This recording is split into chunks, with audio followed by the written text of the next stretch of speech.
Deputy Speaker, will I rise to address the Cheaper Power Supplementary Appropriations Bill? And after the Treasurer's contribution, we've heard it all now. If I have ever heard a contribution that was about softening up Queenslanders for a coming ratings downgrade, it was the Treasurer's contribution to this bill. It's all about taking out the rubbish. It's all about taking out the rubbish. It's all about softening people. We'll wear the hurt so you don't wear the hurt in your budget. The reality is this government cannot manage the economy, cannot manage the budget, and as a consequence, Queenslanders are paying the price. Deputy Speaker, the temperature is dropping. This morning I put on a jumper for the first time. Winter's coming. But right now in Queensland, too many Queenslanders are struggling. Single parents, pensioners, they're sitting at home in their dark homes because it costs too much money to turn on the lights. People like the Health Minister just mentioned, they're doing it tough because it costs too much to turn on the lights, it costs too much to turn on a heater, and they're battling forward. And we acknowledge that. I think all members of this House acknowledge that Queenslanders are doing it tough. The cost of living crisis is hurting Queenslanders, and those scenarios are a reality for many people right across the state, not just in Waterford, not just in Brisbane, but right across the state, including on the Sunshine Coast. And the LNP has said, as every single member who stood to address this bill, we've said from the outset that we will not stand in the way of cost of living relief for Queenslanders. But these rebates are not the answer to addressing the issues that are fundamentally causing that cost of living crisis. The rebate that this bill seeks to establish will help, because every little bit helps when bills start piling up. But it will only go so far. It will only go so far. The cost of electricity in Queensland has increased by 19.9%. That's the highest in the country. And that is not something that Queensland should be proud of. In fact, the Labor government should be ashamed of that result. The cost of electricity is one of the top issues that I hear when I'm talking to members of my community, alongside the health and crime crises, of course. And during summer, residents in my community, in Palmview and Sippy Downs, they had to live with brownouts, which are even more frustrating. And never mind the fact they're paying through the nose for electricity, they couldn't even turn on the light switch and get power because this government cannot manage an electricity grid. And all the rebates in the world are not going to help if you can't turn on the lights.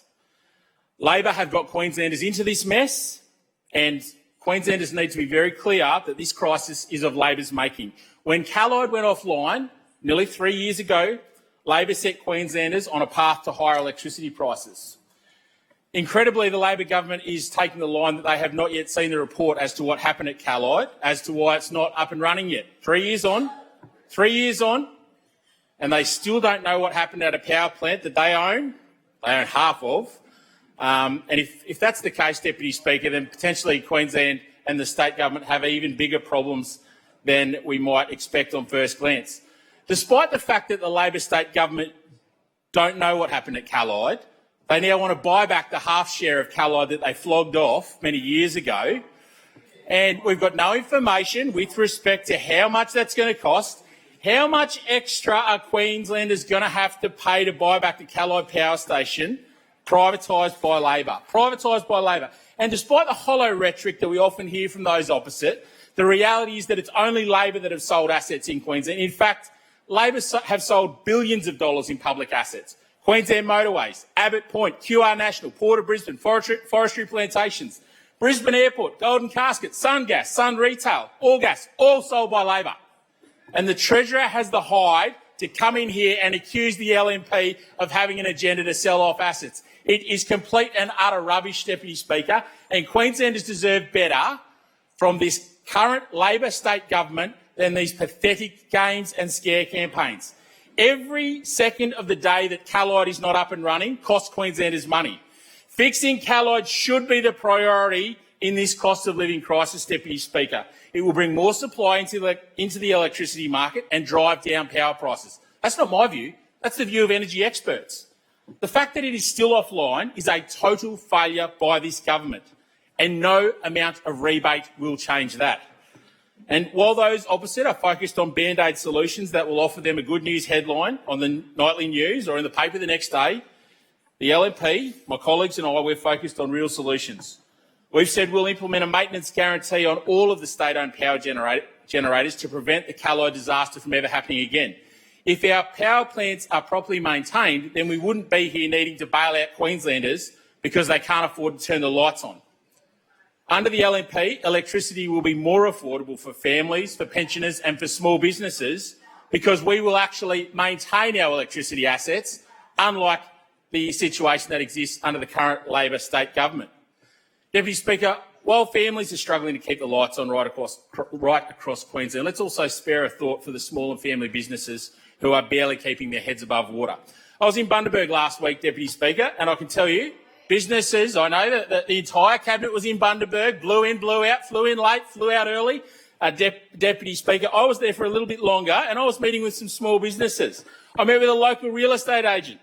He told me his power bill has increased from $700 a quarter to $700 a month. Another small business, he's had his power bill double to a whopping $8,000 a month. Another business is now paying $12,000 a month on electricity, more than twice what they were paying 2 years ago, and they're using less. And I would note that those businesses wrote to the Premier raising their concerns. The Chamber of Commerce wrote to the Premier raising their concerns months ago and only met, and I will acknowledge that the Leader of the House met with the Chamber last week, but it took an awful long time, I'd have to say. And those businesses still don't have any response to addressing their concerns. $325 is not going to save a small business when they're facing those sort of price rises. Deputy Speaker, the doubling or even tripling of power bills for small businesses means they need to decide what they're going to cut, what they're going to save. Small businesses are closing their doors and Queenslanders are losing their jobs because they're not coping right now. That's the truth. Queensland small and family businesses employ about 1 million people. 1 million people have a job because of a small business. 1 million people can put food on the table and pay for school books because of small businesses. They must be at the forefront of every single government's decision-making process, but unfortunately, under this Labor state government, they are always an afterthought. They are always an afterthought. Small business deserve a voice at the table and they deserve to be front and centre of every government's decision-making. Deputy Speaker, the cost of running a business has become far too high and it is one of the many reasons why there are so many empty shop fronts here in the city, but right across Queensland in our regional and rural communities. Queensland has the highest number of business liquidations in Australia because bills are becoming too much. And Deputy Speaker, I'll say it again, the LNP will not stand in the way of cost of living relief in any form, but a $325 rebate for eligible small businesses would hardly cover the cost of running a shop's power for day. And I know those officers will say, well, what about the Albanese government's $325 too? All right, let's double it, $650. It's still a drop in the ocean for a small business paying $12,000 a month for electricity. The Bundaberg Chamber of Commerce president, he said last week to the media, $325 for a small business is an insult. His words, not mine. And I know the Leader of the House met with him last week, $325 for small business is an insult. I'm sure he said the same thing to him. Deputy Speaker, it is a disgrace that we hear from whistleblowers that chronic maintenance underfunding caused Callide to explode. It is a miracle no one was hurt, but we simply cannot afford for it to happen again. Our maintenance guarantee will ensure it doesn't happen, and we will be focused on driving down the cost of living for every Queenslander. Along with having functioning power plants, which is a good start, we'll offer $3,500 grants to subsidise solar panels on rental properties, which will save renters up to $700 on their power bills. That is how you deliver affordable, reliable and sustainable electricity, not with power plant explosions and band-aid solutions. Deputy Speaker, this bill is evidence that Labor will say and do anything to cling to power. Labor will say and do anything to buy a vote because they can't and they won't deal with the cause of the problems that they now want to band-aid over. And if you needed any more evidence, Deputy Speaker, check out the Premier's brief contribution to this debate. No substance, no solutions, just political rhetoric. Deputy Speaker, it is only the LNP that is listening to Queenslanders, and it is only the LNP that has the right priorities for Queensland's future. And Deputy Speaker, for the member for Gladstone, that's why Queenslanders need to show Labor the door in 24.